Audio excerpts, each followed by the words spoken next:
Hello everyone, welcome back to Kishori accounting classes. Students, आज हम नया टॉपिक स्टार्ट करने वाले हैं और हमारे टॉपिक का नाम है कैश बुक। आज हम सीखेंगे कि कैश बुक क्या होती है और इसे कैसे मेंटेन किया जाता है। ठीक है, तो जो बच्चे इस चैनल पे फर्स्ट टाइम विजिट कर रहे हैं वो चैनल को सब्सक्राइब करना मत भूलिएगा। तो चलिए शुरू करते हैं। स्टूडेंट्स, कैश बुक क्या है? एक स्पेशल टाइप की बुक है जिसमें हम क्या करते हैं, सिर्फ बिजनेस से रिलेटेड जो कैश ट्रांजेक्शन होती है ना, उन्हीं को रिकॉर्ड करते हैं। ठीक है, इसमें क्या होता है, हम जैसे वो लेजर अकाउंट बनाते थे ना, लेजर में क्या करते थे, हम सभी जितनी भी ट्रांजेक्शन्स होती थे उनके अकाउंट बनाते थे। उसमें हम कैश का भी अकाउंट बनाते थे। पर जो कैश अकाउंट होता है उसमें क्या होता है कि वो एक लेंथी प्रोसीजर है। उसमें हमें क्या करना होता है, पहले जर्नल में ट्रांजेक्शन्स को रिकॉर्ड करना होता है, फिर जर्नल से हम उसे क्या करते हैं, लेजर में पोस्ट करते हैं। तो कैश बुक क्या है? कैश बुक एक सब्सिडरी बुक है जिसके अंदर हम क्या करते हैं, कैश की जितनी भी ट्रांजेक्शन्स है उसको हम उसमें रिकॉर्ड कर लेते हैं। ये क्या करती है, ये डुअल फंक्शन परफॉर्म करती है। इसमें ये दोनों का काम करती है, जर्नल बुक का भी और लेजर बुक का भी। हमें इसमें अलग से लेजर नहीं बनानी पड़ती है। जितनी भी बिजनेस से रिलेटेड ट्रांजेक्शन्स होती हैं, कैश से रिलेटेड ट्रांजेक्शन्स होती है बिजनेस की, वो सब हम इसके अंदर ही रिकॉर्ड करते हैं। ठीक है स्टूडेंट्स, अब जो कैश बुक है स्टूडेंट्स, उसकी 3 टाइप्स हैं। 3 तरह की कैश बुक बनती है। एक बनती है सिंगल कॉलम कैश बुक, एक होती है डबल कॉलम कैश बुक, एक होती है ट्रिपल कॉलम कैश बुक। इसके अलावा एक पैटी कैश बुक भी होती है, वो एक सेपरेट टॉपिक है, उसको हम अलग से कवर करेंगे। ठीक है, अब जो सिंगल कॉलम कैश बुक होती है वो सिंपल कैश बुक होती है। उसके अंदर सिर्फ एक ही कॉलम बनता है कैश का, जैसे हम कैश अकाउंट में बनाते थे लेजर के अंदर, date, particulars, ledger folio, amount, सिर्फ कैश का अमाउंट बनेगा।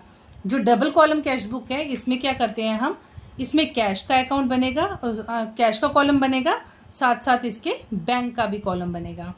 ठीक है स्टूडेंट्स, और जो ट्रिपल कॉलम कैश बुक है, इसमें ट्रिपल कॉलम बनता है, एक कैश का बनता है, एक बैंक का बनता है और एक डिस्काउंट का बनता है। ठीक है, जो हम डिस्काउंट अलाउ करेंगे या डिस्काउंट रिसीव करेंगे उससे रिलेटेड जो ट्रांजेक्शन्स होती है वो भी हम इसके अंदर रिकॉर्ड करते हैं। ठीक है स्टूडेंट्स। ओके स्टूडेंट्स, अब नेक्स्ट है हमारा फॉर्मेट। इसका फॉर्मेट कैसे होता है, ये है सिंगल कॉलम कैश बुक का format. Single column cash book कैसे बनेगी, आपको बनाना है एक टी शेप अकाउंट जिसमें 2 साइड्स होंगी, एक होगी डेबिट साइड और एक होगी क्रेडिट साइड। ठीक है स्टूडेंट्स, आपने क्या करना है, date, particulars, voucher number, ledger folio, amount का कॉलम बनाना है। Again date, particulars, voucher number, ledger folio और अमाउंट का कॉलम बनाना है। ये हो गई हमारी डेबिट साइड और ये हो गई क्रेडिट साइड। डेबिट साइड हम किसको रिकॉर्ड करते हैं स्टूडेंट्स, जितनी भी बिजनेस में रिसिप्ट्स होती हैं, जितना भी कैश रिसीव होगा वो सारा कहाँ जाएगा, हमारा डेबिट साइड पे। और जितनी भी पेमेंट्स होंगी वो सब हम कहाँ रिकॉर्ड करेंगे स्टूडेंट्स, क्रेडिट साइड पे। ठीक है, यहाँ तक क्लियर है। इसके अंदर क्या करना है, हमें सिर्फ और सिर्फ कैश ट्रांजेक्शन्स ही रिकॉर्ड करनी है, ओनली कैश ट्रांजेक्शन्स। ठीक है, जो भी क्रेडिट ट्रांजेक्शन्स होंगी उनको हमें क्या करना है, इसमें अवॉइड करना है, अवॉइड क्रेडिट ट्रांजेक्शन्स। ठीक है, अब हम इससे रिलेटेड एक एग्जाम्पल भी कर लेते हैं कि हमें कैश बुक जो है उसमें ट्रांजेक्शन्स को किस तरह से रिकॉर्ड करना होता है। तो यहाँ पे एक एग्जाम्पल दी हुई है, उसी को हम करेंगे इसमें। ठीक है, यहाँ पे जैसे फर्स्ट ट्रांजेक्शन दी है। एक चीज और स्टूडेंट्स, जब हम ट्रांजेक्शन्स को रिकॉर्ड करेंगे तो इसमें हमें ये पता है कि इसमें सिर्फ कैश से रिलेटेड ट्रांजेक्शन्स ही रिकॉर्ड होनी है। तो जो कैश है वो हमारा क्या है, रियल अकाउंट है। तो हमें जो इसके लिए रूल यूज करना है वो रियल का ही रूल यूज होगा। Debit what comes in and credit what goes out, यानी जो चीज आ रही है उसको डेबिट करो और जो जा रही है उसको क्रेडिट करो। जैसे फर्स्ट ट्रांजेक्शन यहाँ दी हुई है, ईयर 2024 1 अप्रैल। हम सबसे पहले यहाँ ईयर मेंशन कर देते हैं, 2024 दोनों साइड पे। ठीक है, फर्स्ट ट्रांजेक्शन है कमेंस बिजनेस विद कैश। हमने बिजनेस स्टार्ट किया जिसमें हमने कैश इन्वेस्ट किया। इसका जर्नल क्या होगा, जर्नल एंट्री किस तरह से होगी इसकी, debit, cash account DR to capital account, right. Cash account debit, capital account credit.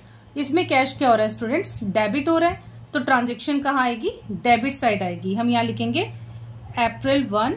ठीक है, ट्रांजेक्शन किस साइड आएगी, डेबिट साइड आएगी। पर आप लिखेंगे क्या, cash account debit to capital account.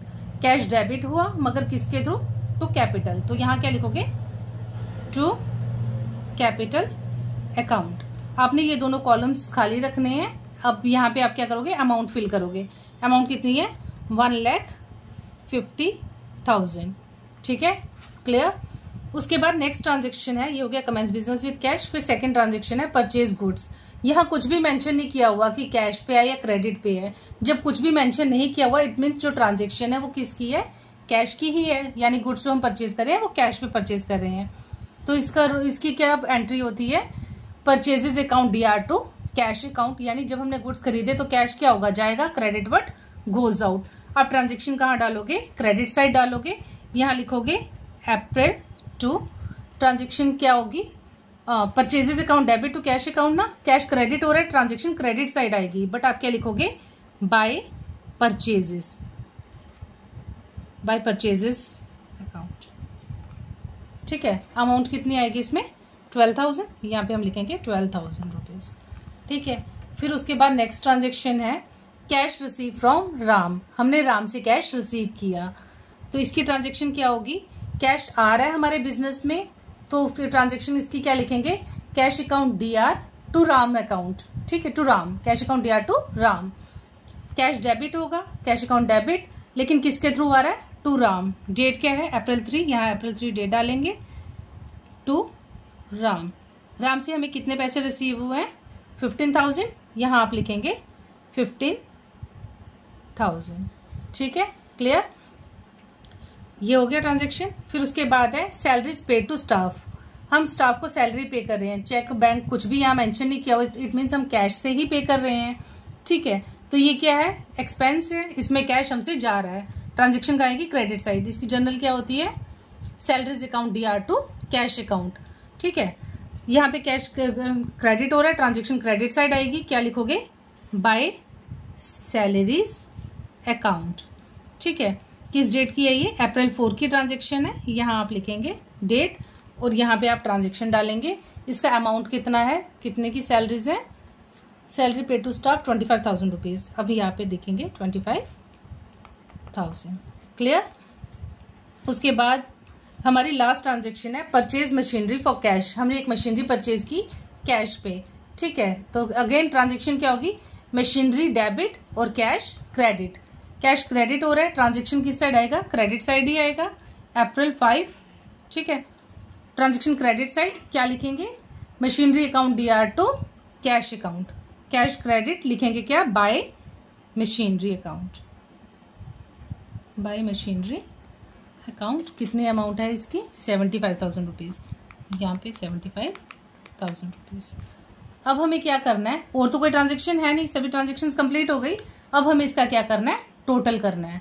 तो इसका टोटल कैसे करते हैं स्टूडेंट्स, यहाँ पे हम इसका टोटल करेंगे बिल्कुल सामने, दोनों कॉलम्स में बिल्कुल सामने सामने ही हमें इसको क्या करना है, टोटल करना है। टोटल हम इसको ऊपर नीचे नहीं कर सकते, ठीक है, बिल्कुल सामने इसका टोटल रखेंगे। हम दोनों साइड्स का टोटल कर लेते हैं, और डेबिट साइड का जो टोटल है, डेबिट साइड का टोटल आया हमारा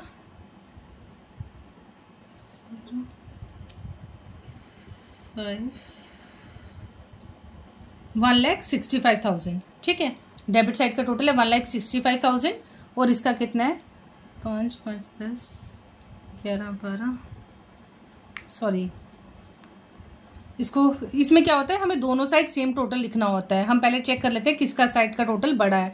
मैं इसका टोटल कर लेती हूँ, 000, 5, 5, 10, 11, 12, 2, इसको कैलकुलेट कर लेती हूँ मैं। इसका आया 1,12,000 रुपीज़ टोटल आया इसका। हम क्या करेंगे, 1,65,000 में से इसका जो बैलेंस है, क्योंकि ये छोटा बैलेंस है, इसका आ रहा है 1,12,000 रुपीज आ रहा है इसका जो टोटल है, और इसका टोटल कितना है 1,65,000 है। जो साइड बड़ी होगी, जिसका टोटल बड़ा होगा, उसी को हमें दोनों साइड पे मेंशन करना है। ठीक है, तो यहाँ पे मैं क्या लिख रही हूँ, 1,65,000 रुपीज। ठीक है, 1,65,000 मैंने दोनों साइड मेंशन किया। इस साइड का जो टोटल बन रहा है वो कितना है 1,12,000 रुपीज। हम इसमें से उसे माइनस कर देंगे 1,12,000 को, तो जो बैलेंस हमें बच रहा है वो कितना बच रहा है, बाय बैलेंस कैरिड डाउन। कितना बैलेंस बचा हमारे पास, 53,000 रुपीज। ठीक है, हमारे पास जो बैलेंस बच रहा है वो कितना बच रहा है, 53,000 रुपीज। यहाँ पे हमने इसकी क्लोजिंग की। ठीक है, कैश बुक में क्या करते हैं, जब मंथ कंप्लीट हुआ हमने उसकी क्लोजिंग कर दी, तो जब नेक्स्ट मंथ स्टार्ट होगा तो हमें उसकी क्या करनी होती है, ओपनिंग भी करनी होती है। या हमने इसको क्या किया, कैरी डाउन किया। किस डेट पे, हमने अप्रैल 30 को इसकी क्या कर दी, क्लोजिंग कर दी। तो अप्रैल के बाद जो नया मंथ होगा वो कौन सा होगा, मई का होगा। तो हम मई मंथ में क्या करेंगे, इसकी ओपनिंग करेंगे। मई 1 आप क्या लिखोगे, टू बैलेंस, मैं शॉर्ट में लिख रही हूँ balance, to balance brought down. कितना, इसी को जो बैलेंस बचा हुआ है हमारे पास कैश, उसी को हम आगे ब्रॉड डाउन करेंगे 53,000 रुपीज। ठीक है स्टूडेंट्स आई होप आपको सिंगल कॉलम कैश बुक अच्छे से समझ में आ गया है। मुझे उम्मीद है इसमें कोई भी डाउट नहीं होगा आपको, बट स्टिल अगर कोई डाउट है आपको तो आप कमेंट बॉक्स में लिखकर बता सकते हो। कल हम डबल कॉलम कैश बुक करेंगे। आपको वीडियो अच्छी लगी हो तो वीडियो को लाइक और चैनल को सब्सक्राइब करना मत भूलिएगा। वीडियो को अपने फ्रेंड्स के साथ भी शेयर कीजिएगा। ठीक है स्टूडेंट्स, मिलते हैं हमारे नेक्स्ट वीडियो में।